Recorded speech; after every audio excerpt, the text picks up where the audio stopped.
Hey guys, it's Josh Reviews. Sorry, I'm doing some last minute Christmas shopping, so I hope you guys, can forgive me. Anyways, so today is going to be a fun review. We are going to be taking a look at the newest Silent Night, Deadly Night. Oh, it's the remake with Rowan Campbell, the guy who played Corey Cunningham in Halloween Ends. Yes, the controversial one. Anyways, I digress. We're not going to be talking about that movie. Though, I could talk about that movie for hours. I can talk from personal experience. Anyways, so this is a long-awaited remake of Silent Night, Deadly Night. Ever since I heard about its announcement, I got super excited. We had the one from 2012, which was more of a reboot than anything. It wasn't really like in line with the original movie and what like laid the foundation for like Christmas horror movies, or not laid the foundation, what am I saying, but like laid the foundation for the franchise. Yeah, it was more just kind of like its own thing with a name, with the name alone, and some references, minor references, I should add. Killer's not even named Billy in that one. It's literally its own thing. Shouldn't even really be a part of the franchise, but I like it. But this is a straightforward remake.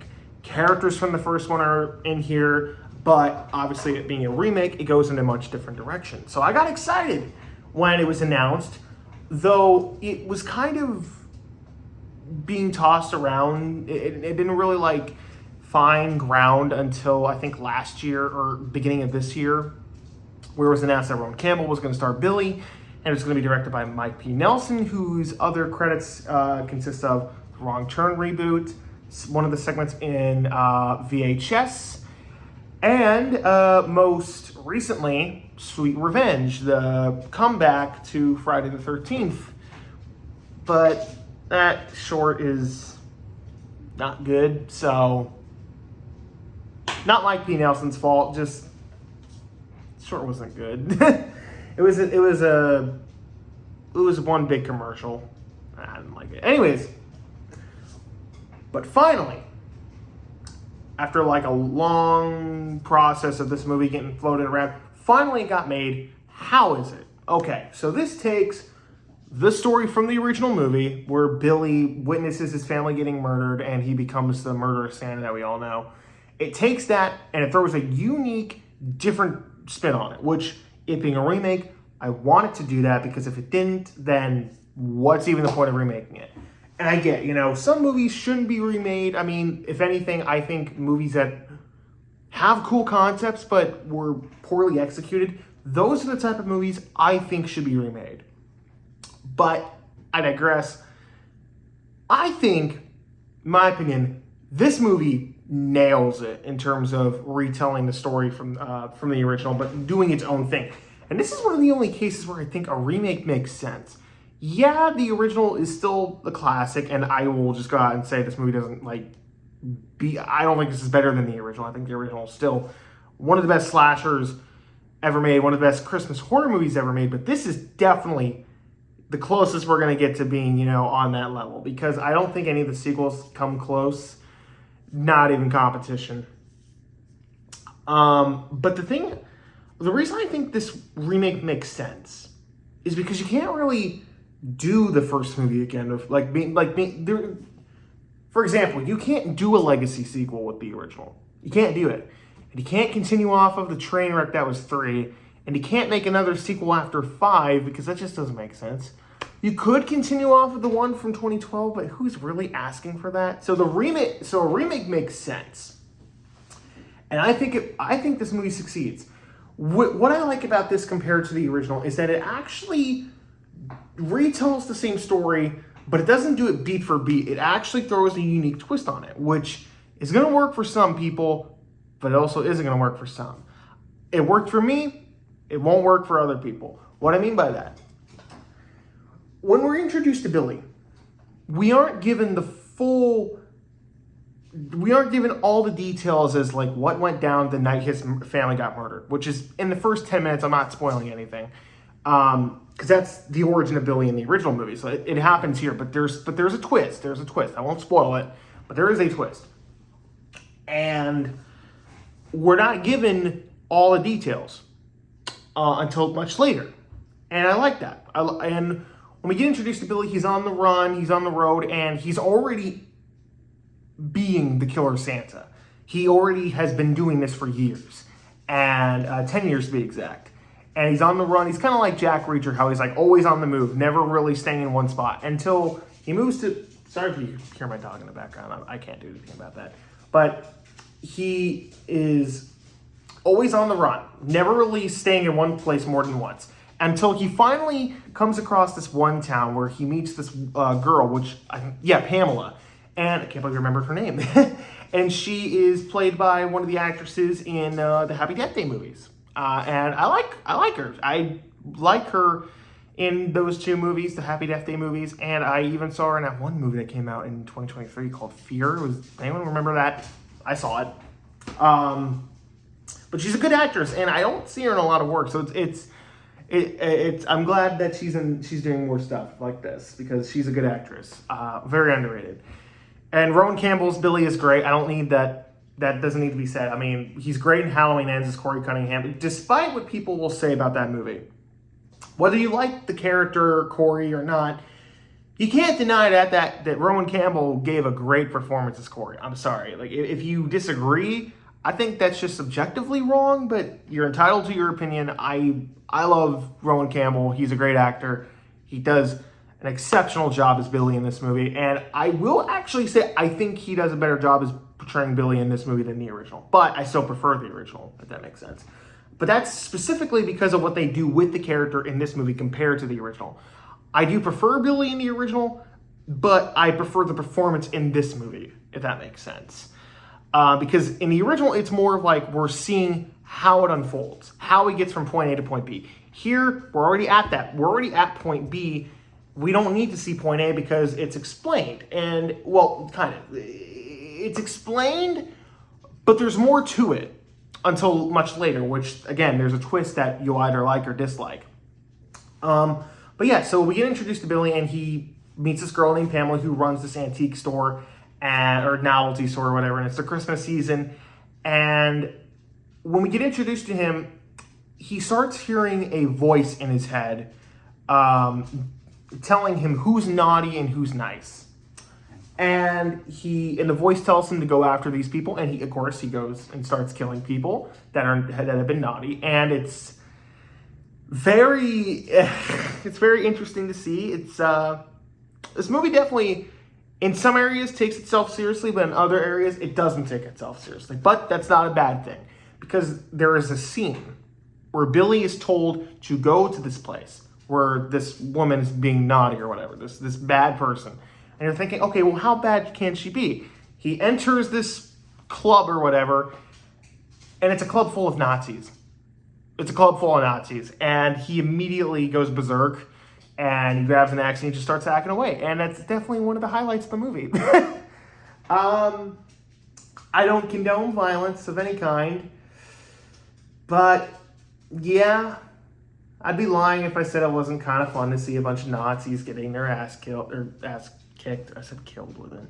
Sounded weird. Ass getting killed. Anyways, it's a fun scene. It's a fun scene. This movie's not as violent as you may think, or as the trailers lead you to believe. It's not like on the level of Terrifier 3, but there's some decent kills. There's some action and gore, and there's even a few kills in here that were kind of odds to homages to the original, which I like the antlers.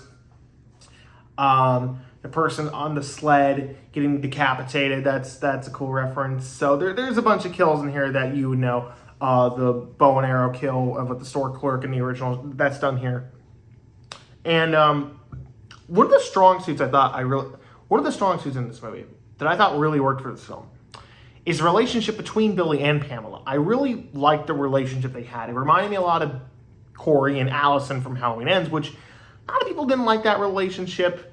I liked it. It's trauma bonding, but here it's actually like they are building like a legitimate relationship. Like there's no like trauma building or whatever, or trauma bonding. It's literally just a relationship that's being built. And it worked for me. They both had good chemistry, and that's a good job on the casting.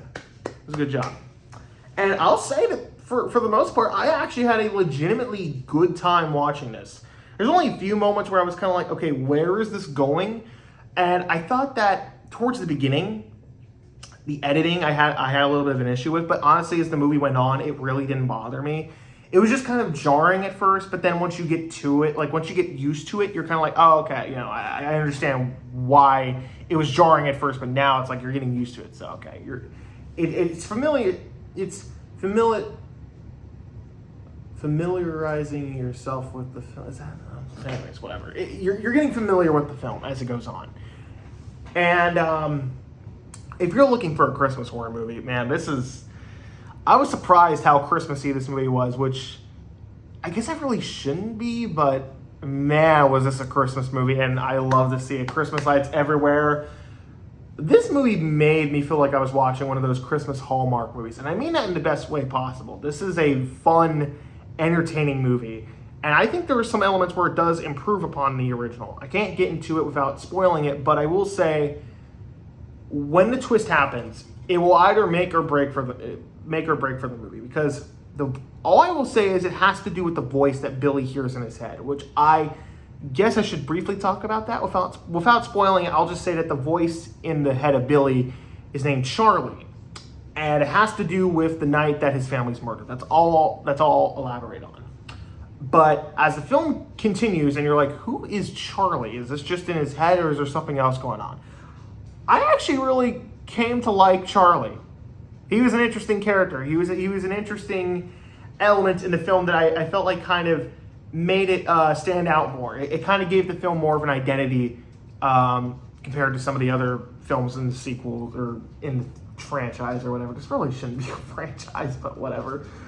It actually gave a fun little spin. It stayed true to the original without being a repeat, which I appreciated. But again, you either like it or dislike it once you watch the movie. It didn't bother me because I was having such a fun time, and I feel like it didn't ruin anything that was being established as the film was going on. Issues I have with the film, like I said, editing was a little jarring at first.